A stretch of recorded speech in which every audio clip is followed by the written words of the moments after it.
For millions across Europe, peace didn't bring freedom, it brought famine.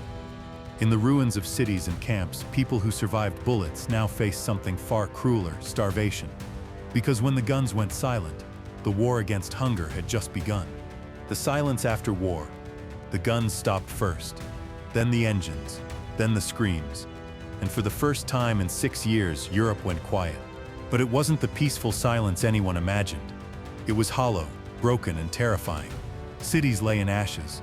Railways were twisted, bridges gone, and the once fertile fields that fed millions were nothing but mud, riddled with mines and corpses. The war was over, but so were the crops. And as the smoke cleared, people realized they hadn't escaped death. They'd only changed its shape. In Germany alone, entire towns wandered in search of food. Women traded wedding rings for bread. Children scraped burned potatoes from abandoned train cars. Refugees filled the roads, 40 million displaced, moving through ruins that could no longer sustain them. The Allied soldiers who marched through victory found themselves stepping over starving civilians, enemies and allies alike, too weak to even raise their hands. For many, the greatest fear was no longer bombs, it was hunger. The Nazi war machine had drained Europe dry. Farms had been conscripted, livestock slaughtered, seeds stolen for the front. Now the harvests were gone, and winter was coming. In the east, the Red Army celebrated victory, while villages around them starved. In the west, ration cards kept people alive, but barely. In Berlin, a single loaf of bread cost a week's wages. In Poland, people boiled grass and bark. And in the Netherlands, mothers whispered the same phrase again and again: just hold on a little longer. But no one knew how long longer would be. The war had ended on paper, but in every shattered home, the real battle was only beginning. The forgotten front.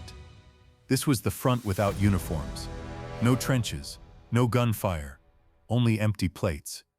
In the first year after the war, more people in Europe died from hunger and disease than from bullets during the final campaigns. Yet it's the part of history no one wanted to remember: the forgotten front. In bombed-out cities, millions of civilians scavenged through rubble, searching for anything edible. In Germany, Soviet and Western occupation zones both faced catastrophe.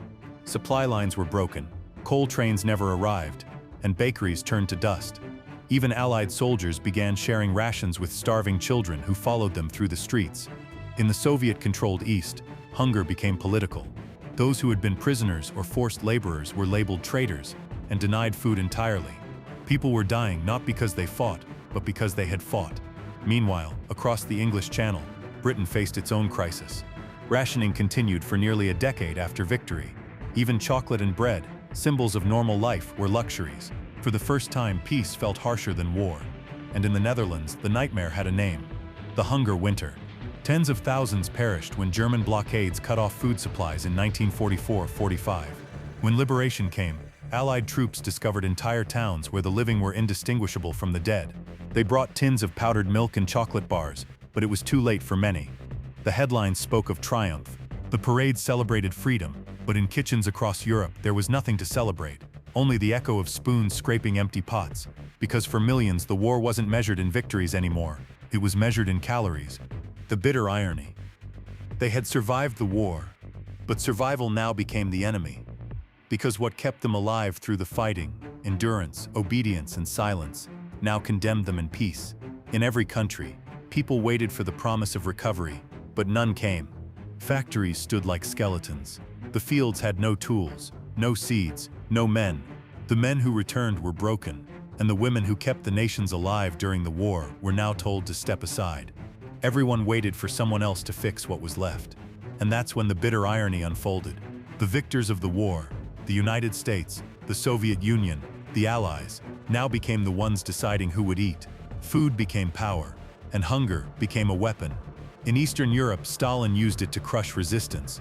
Villages that refused Soviet control found their grain shipments lost or delayed. In the West, the Allied occupation zones rationed food to prevent riots, but people were starving just the same. In 1946, German rations dropped to 1,000 calories per day, less than what concentration camp prisoners once received. Children fainted in classrooms. Mothers mixed sawdust into bread to stretch a meal another day. People risked prison for stealing potatoes. And all across Europe, a haunting question hung in the air: how can we be free when we still can't feed our children? The newspapers called it the hunger gap. But to those living it, it wasn't a gap, it was a chasm. A reminder that victory could fill history books, but not stomachs. It was a cruel truth. Winning the war didn't mean ending the suffering. It only meant learning how to survive it again. This time in silence. The children of the ruins. They were the generation born from rubble. The children of a peace built on starvation. No schools, no homes, no fathers.